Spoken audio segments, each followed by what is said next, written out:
Jackie Chan had never been the sentimental type. At least, not outwardly. He had spent his life moving forward, punching, kicking, falling, getting up again. But today, as his car pulled up in front of his old high school in Hong Kong, a wave of nostalgia hit him like a well-timed stunt punch to the chest. The school was still there, standing tall, but time had worn its edges. The walls had lost their fresh coat of paint, the metal gate squeaked as it opened, and the basketball court where he used to practice flips looked smaller than he remembered. Jackie hadn't been back in decades. The invitation had come in the form of a handwritten letter from the school principal, asking if he would consider attending a small fundraiser for students in need. It wasn't a grand event. No cameras, no red carpets, no reporters. Just a quiet evening meant to help struggling kids get a chance at a future. That had been enough to bring him back. As he walked through the main corridor, the sounds of his youth echoed in his ears, the laughter of boys roughhousing, the sharp bark of a teacher's reprimand, the occasional slap of a book being slammed onto a desk. Then he heard something else. A slow, rhythmic scraping against the floor. Jackie turned his head, following the sound.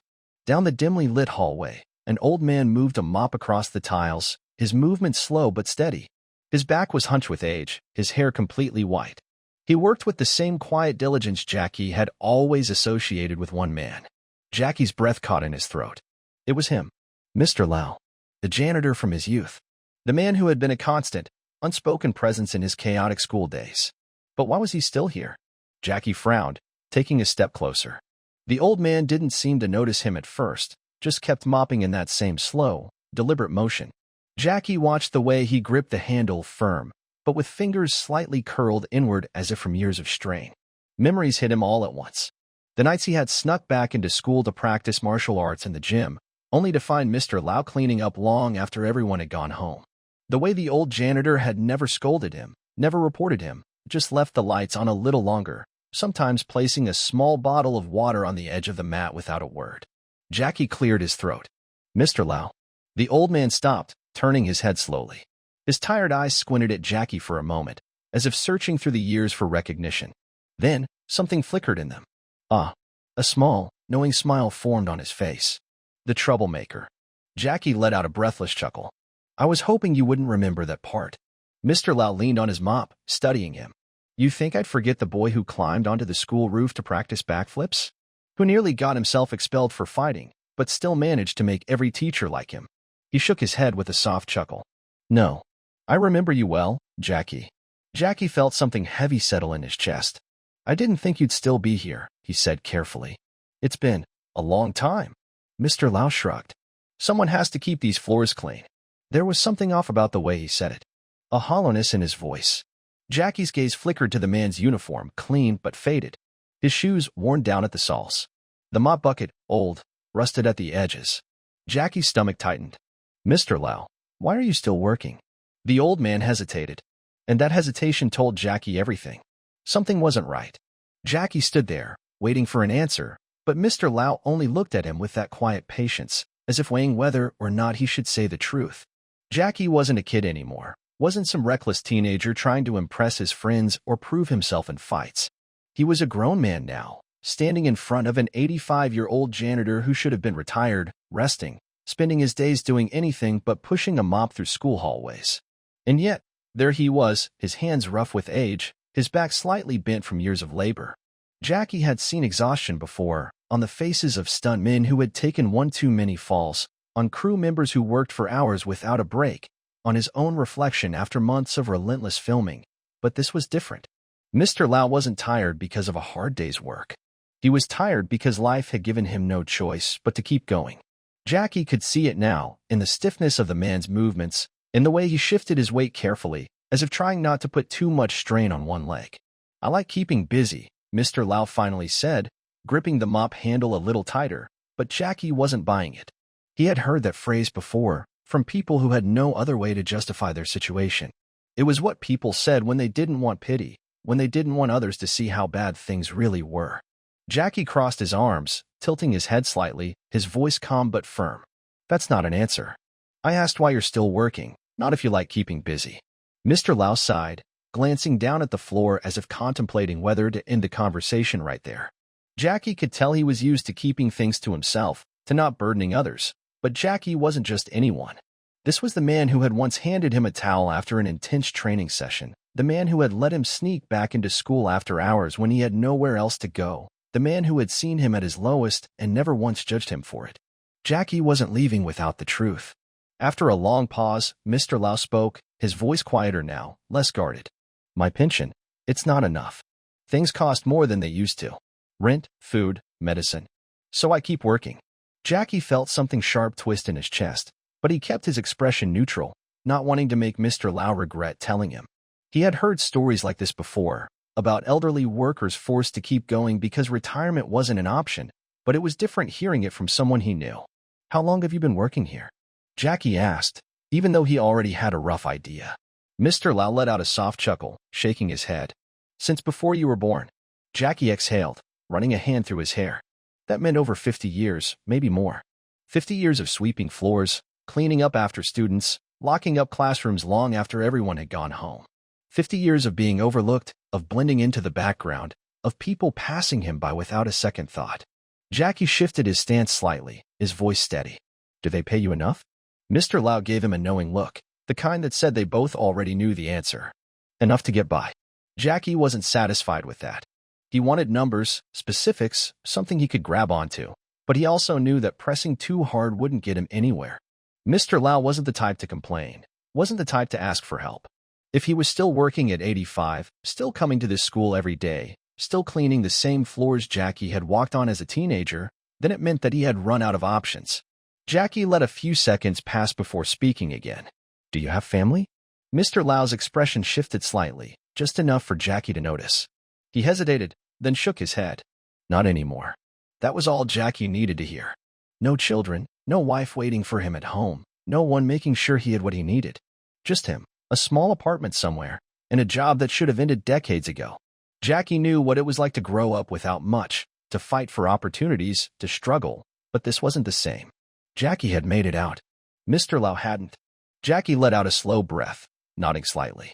And if you stop working? What happens then? Mr. Lau didn't answer right away. When he finally did, his voice was as steady as ever, but there was something final in the way he said it. Then I won't have enough to live. Jackie clenched his jaw, forcing himself to stay calm. He had spent his life fixing problems, finding solutions, helping people who needed it, but this wasn't some stranger on the street. This was Mr. Lau. And Jackie couldn't just walk away.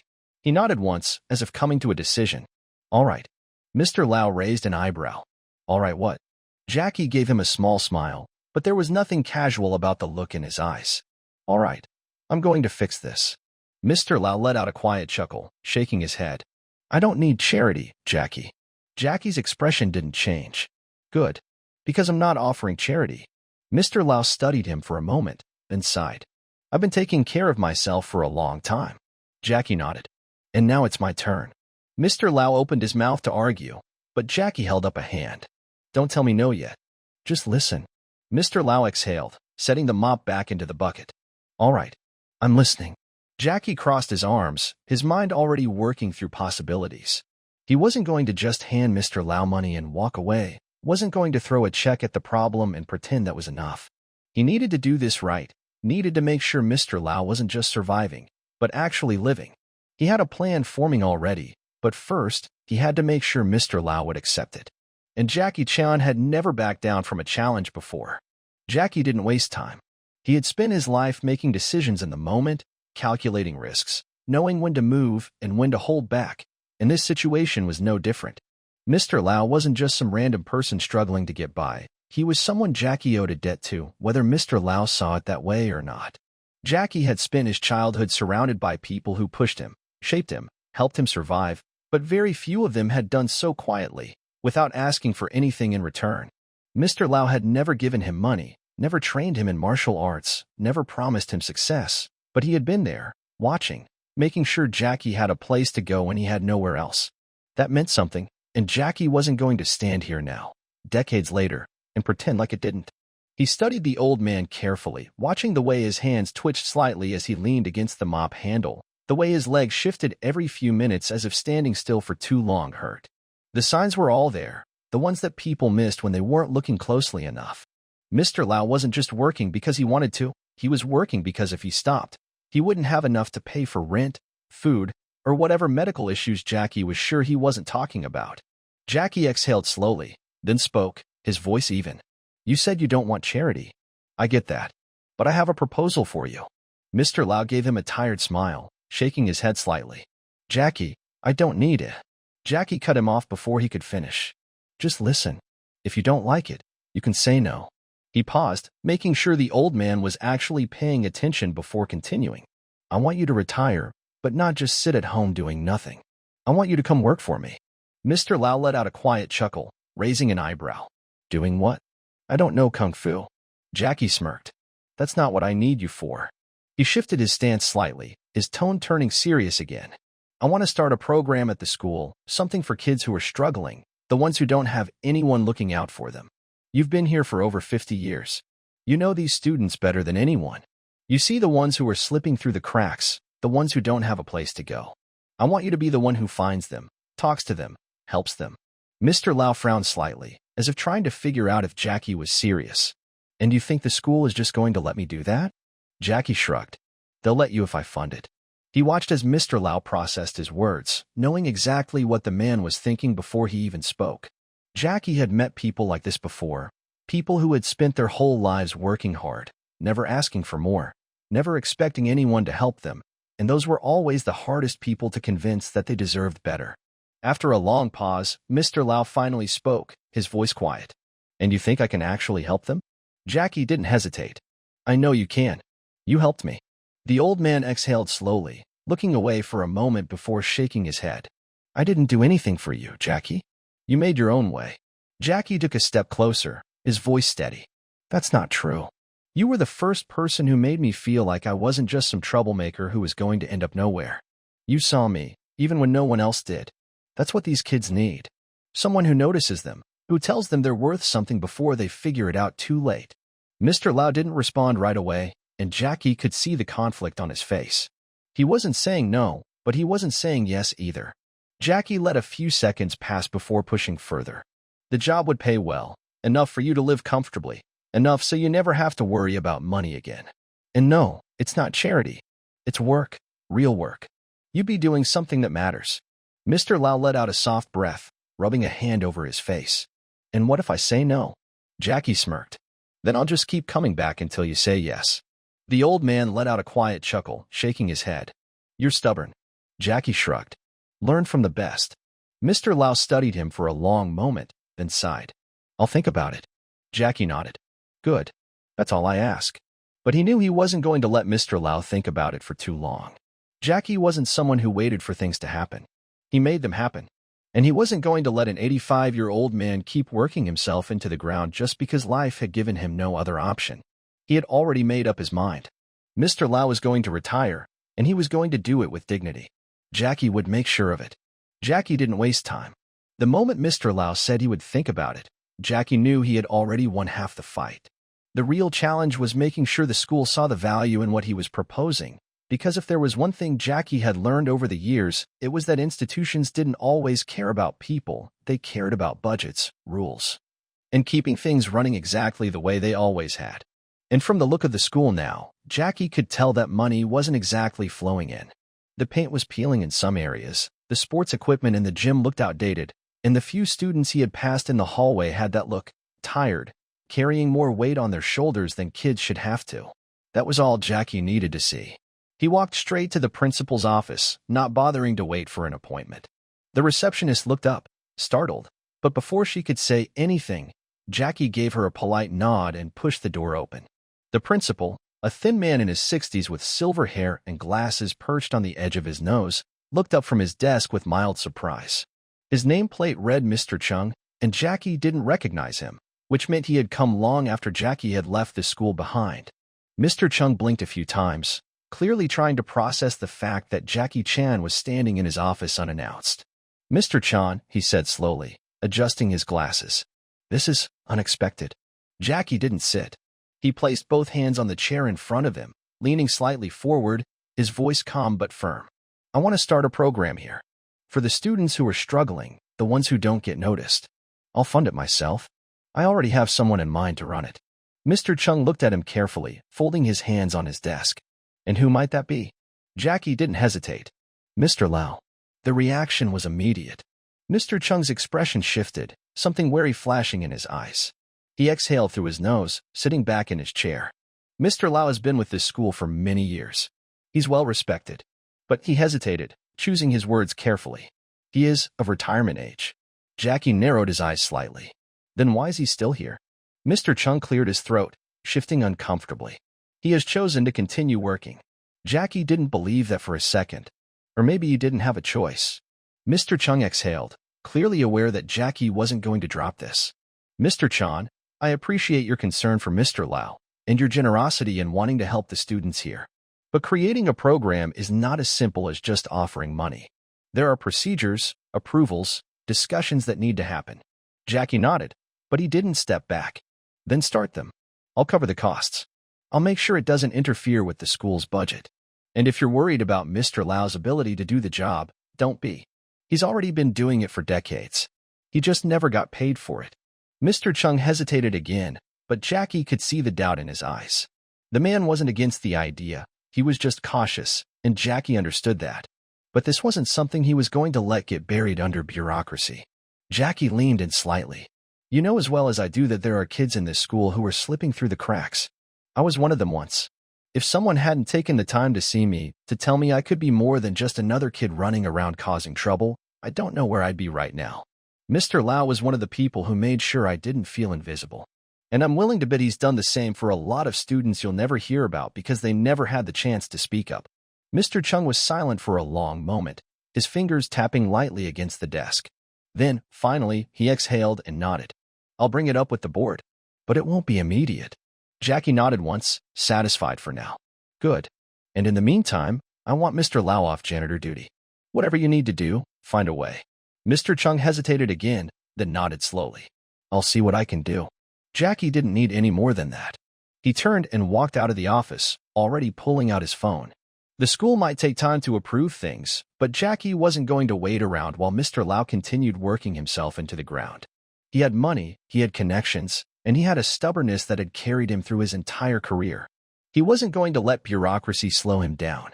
By the time he reached his car, he had already made 2 calls. The first was to a private medical clinic to schedule a full checkup for Mr. Lau, because if the man had been ignoring his health for years, Jackie needed to know exactly what they were dealing with. The second was to an accountant, making sure that whatever salary Mr. Lau would be receiving for this new position, whether it was officially approved yet or not, was already being arranged. Jackie didn't believe in waiting for people to do the right thing. He made the right thing happen.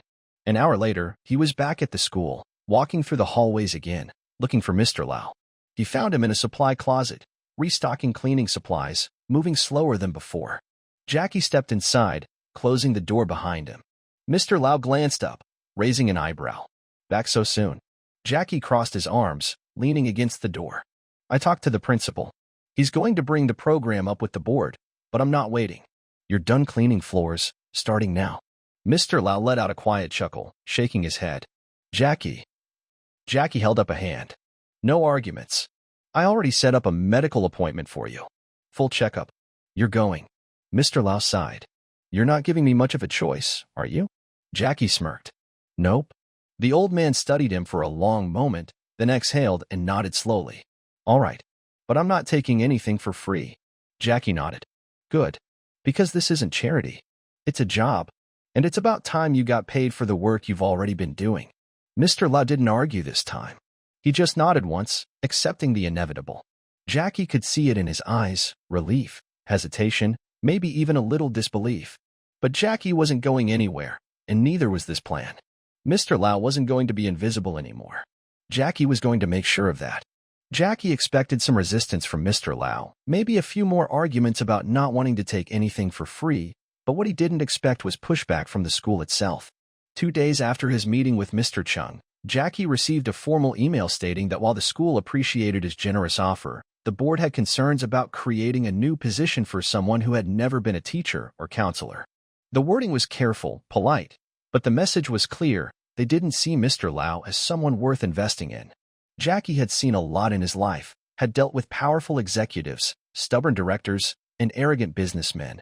But nothing angered him faster than seeing people disregard someone just because they weren't rich, famous, or holding an official title. He didn't bother replying to the email. Instead, he showed up at the school unannounced again, walking past the receptionist without stopping, pushing open Mr. Chung's door without knocking. The principal looked up, startled, but Jackie didn't give him time to react before placing a printed copy of the email on the desk. "Explain this," Jackie said, his voice calm but carrying a weight that made it clear he wasn't in the mood for excuses. Mr. Chung adjusted his glasses, glancing at the paper before exhaling. "Mr. Chan, I told you there would be procedures. The board is concerned about qualifications, about whether Mr. Lau is suited for a mentorship role." Jackie cut him off. "Suited? He's been doing this job for decades without a paycheck. He's seen more students come and go than any teacher here. He knows their struggles better than anyone because they talk to him when no one else listens. And now you're telling me that's not good enough?" Mr. Chung hesitated, clearly trying to choose his words carefully. "It's not about whether he's good enough, Mr. Chan. It's about whether we can justify hiring someone without formal training in counseling or education. The board is looking at long-term viability. If we set a precedent..." Jackie didn't let him finish. "Then let's talk about long-term viability," he said, pulling out another document from the folder he was carrying. "Here's my counteroffer. A fully funded mentorship program, not just for a year, but indefinitely. The school doesn't pay a cent. I cover the salaries, the resources, anything you need. And if it's about formal qualifications, fine. I'll pay for any training or certification you want Mr. Lau to complete. But what I won't do is sit back while bureaucracy decides whether or not he deserves this." Mr. Chung stared at the papers in front of him, silent for a long moment. Jackie could see the conflict in his expression. The man wasn't a villain, wasn't someone who wanted to keep Mr. Lau in a janitor's closet forever, but he was part of a system that made decisions based on rules instead of reality. Jackie had dealt with systems like this before, had spent his entire life breaking through barriers that told him he wasn't good enough, wasn't qualified, wasn't the right fit. He wasn't about to let Mr. Lau face the same thing. Mr. Chung sighed, rubbing his temples. "Jackie, even if we accept your funding, there's still the issue of getting the board to approve it. These things take time." Jackie leaned forward slightly. "Then let's speed it up. Set a meeting. I'll be there." Mr. Chung hesitated again, then finally nodded. "All right. I'll schedule something with the board. But I can't guarantee anything." Jackie picked up the papers, tucking them back into his folder. "I don't need a guarantee. I just need them to listen." That was all Jackie needed for now. He walked out of the office, already planning his next move. He had spent years navigating complicated negotiations, knew exactly how to handle people who thought they were too important to listen, and if the school board thought they could dismiss this as just another donation request, they were about to learn otherwise. Later that evening, Jackie met up with Mr. Lau at a small tea shop near the school. He had expected some resistance, maybe another argument about how this was all too much. But when he explained the situation, Mr. Lau just shook his head and let out a quiet chuckle. "You really don't give up, do you?" the old man said, stirring his tea. Jackie smirked slightly.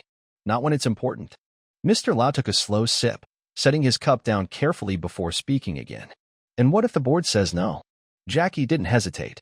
"Then we find another way." Mr. Lau studied him for a long moment before nodding. "All right, let's see what happens." Jackie knew he had won the battle. Now he just had to win the war. Jackie arrived at the school board meeting 10 minutes early, dressed simply in a dark button-up shirt and slacks. He had dealt with executives, film producers, government officials, and corporate sponsors in the past, but this was different. These weren't people looking for profit or fame.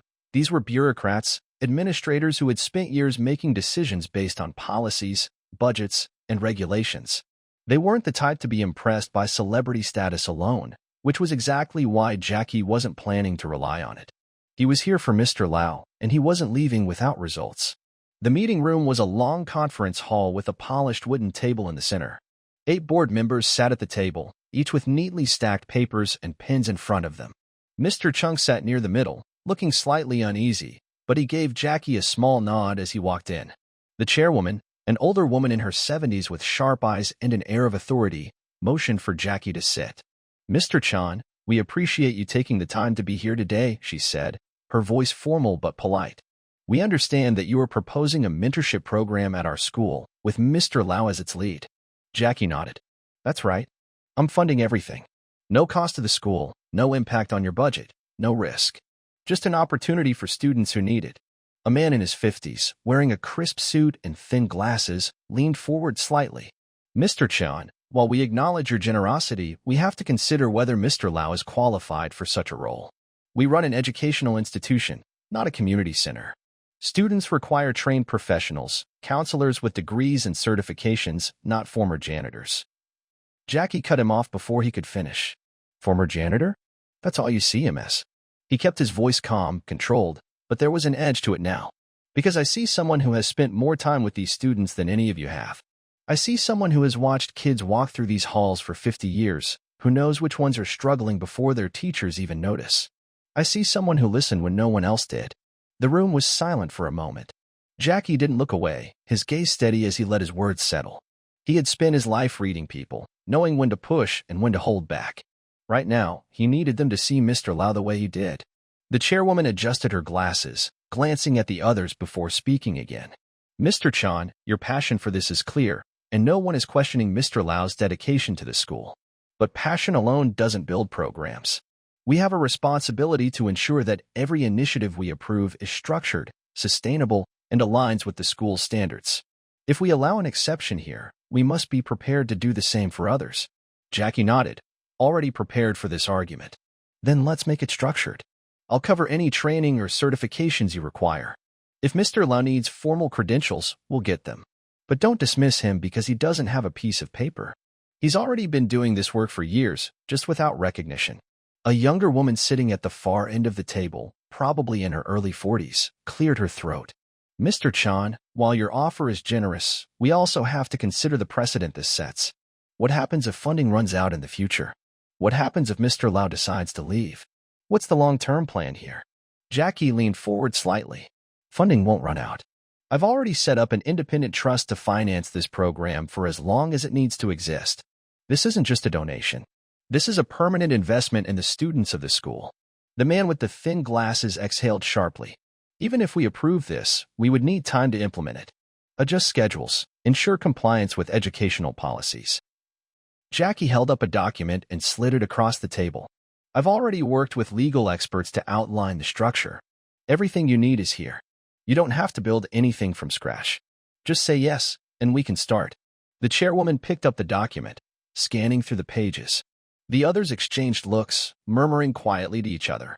Jackie waited, watching their reactions carefully. Some looked skeptical, others thoughtful. Mr. Chung, who had remained mostly silent throughout the discussion, finally spoke. There's no denying that Mr. Lau has been a pillar of this school for decades, he said, glancing around the table. Many students have benefited from his quiet guidance, whether it was through simple conversations or the stability of his presence. Perhaps it is time to acknowledge that contribution formally. The room fell silent again. The chairwoman tapped her fingers against the table, then finally looked up. We will need to review everything thoroughly before making a final decision. However, I will say this. Mr. Lau has earned the respect of many here, and we do not take that lightly. Jackie didn't smile, didn't relax. He knew this wasn't a guarantee, not yet. But he could see the shift in their expressions. They were considering it now, truly considering it, and that was all he needed. The chairwoman set the document down. We will reconvene in a week with our final decision. Until then, Mr. Lau will be placed on leave with full pay. Jackie nodded once. It wasn't a victory yet, but it was a step forward. And that was enough for now. Jackie didn't waste time waiting for the board's decision. A week was too long to sit around doing nothing, and if there was one thing he couldn't stand, it was inaction. He spent the next few days making sure everything was set up, finalizing the funding, speaking with education specialists to ensure the mentorship program would meet any regulatory requirements, and preparing for every possible excuse the board might throw at him. But despite all of that, despite doing everything right, a small part of him couldn't shake the feeling that it still might not be enough. He had dealt with enough institutions in his life to know that logic and fairness didn't always win. When the week passed, Jackie returned to the school, walking into the same meeting room where the board had gathered before. Mr. Chung was there again, sitting near the center, his expression unreadable. The chairwoman gave Jackie a polite nod as he took his seat, but there was something guarded in her posture that Jackie didn't like. She folded her hands on the table, glancing at the other board members before speaking. Mr. Chan, we've reviewed your proposal in full.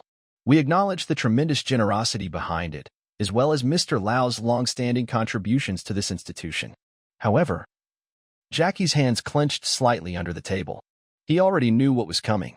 After thorough discussion, the board has decided that we cannot move forward with the mentorship program at this time. Jackie exhaled slowly, keeping his expression neutral even as frustration tightened in his chest. He had prepared for this possibility, had known there was a chance they would refuse, but hearing it out loud still hit harder than he expected. He let the silence stretch for a few seconds before speaking. What's the reason? Mr. Chung shifted in his seat slightly, his voice careful. The board felt that, while Mr. Lau's presence here has been valuable, creating a formal program would require restructuring resources and policies in a way that isn't feasible at this moment. There were also concerns about long-term sustainability, despite your financial assurances. Jackie nodded slowly, forcing himself to remain calm. He had already addressed every concern they had brought up last time. He had provided funding, structure, solutions. The reality was, they just didn't want to take the risk. Not because it wasn't possible, but because it was easier to say no than to change anything. He leaned forward slightly, his voice steady. So what happens to Mr. Lau? The chairwoman sighed, glancing at the others before answering. Given his years of service, we have decided to offer him an early retirement package, along with a small pension adjustment to ensure he is comfortable. Jackie's jaw tightened. Comfortable? He let out a quiet breath, keeping his voice controlled. That pension wasn't enough before. What makes you think a small adjustment is going to change anything? Mr. Chung hesitated before responding. It is the best we can offer within our limitations. Jackie stared at him for a moment before shaking his head. No, it's the easiest thing you can offer. He looked around the table, making sure to meet the eyes of each board member. You all had a chance to do something that actually mattered, something that would have helped both Mr. Lau and the students here. And you chose not to. The chairwoman straightened slightly, her tone remaining polite but firm. Mr. Chan, we understand your frustration, but this is the decision we've reached. Mr. Lau has been informed, and he has accepted the offer. Jackie's breath slowed. That was the part he hadn't been expecting. Mr. Lau had accepted? That didn't make sense. He had expected some resistance, maybe even another conversation about pride and not wanting handouts. But for Mr. Lau to just agree to leave, it didn't sit right. He stood up, nodding once. Thank you for your time. The chairwoman gave him a small nod in return. We appreciate your efforts, Mr. Chan. Jackie walked out without another word. He didn't need to waste any more energy on people who had already made up their minds. His focus now was on Mr. Lau.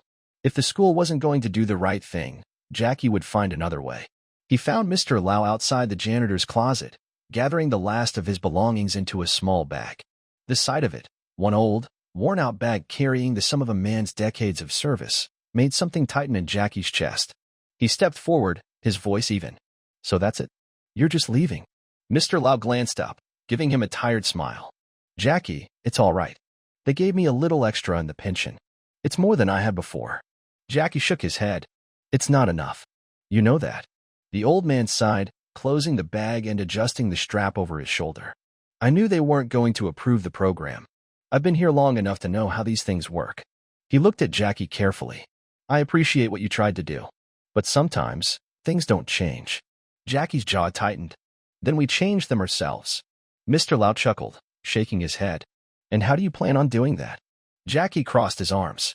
You're not retiring. Not yet. The old man raised an eyebrow. Oh, and what am I doing instead? Jackie met his gaze. Working for me. Mr. Lau let out a soft laugh, shaking his head again. Jackie. Jackie didn't let him finish. No arguments. No excuses. You don't want charity? Fine. Then this isn't charity. It's a job. You take it, and you work. But this time, you get paid what you deserve. And this time, you don't have to break your body to do it. Mr. Lau studied him for a long moment before sighing. And if I say no? Jackie smirked slightly. Then I'll just keep asking until you say yes. Mr. Lau exhaled, looking away for a moment before finally nodding. All right. But only because I know you won't let it go. Jackie clapped him on the shoulder. That's right. Now let's get out of here. Mr. Lau didn't argue. He just picked up his bag and walked out of the school with Jackie, leaving behind a place that had never truly appreciated him. Jackie didn't know what the future held for Mr. Lau just yet, but he knew one thing for sure. This wasn't the end of the story. It was just the beginning.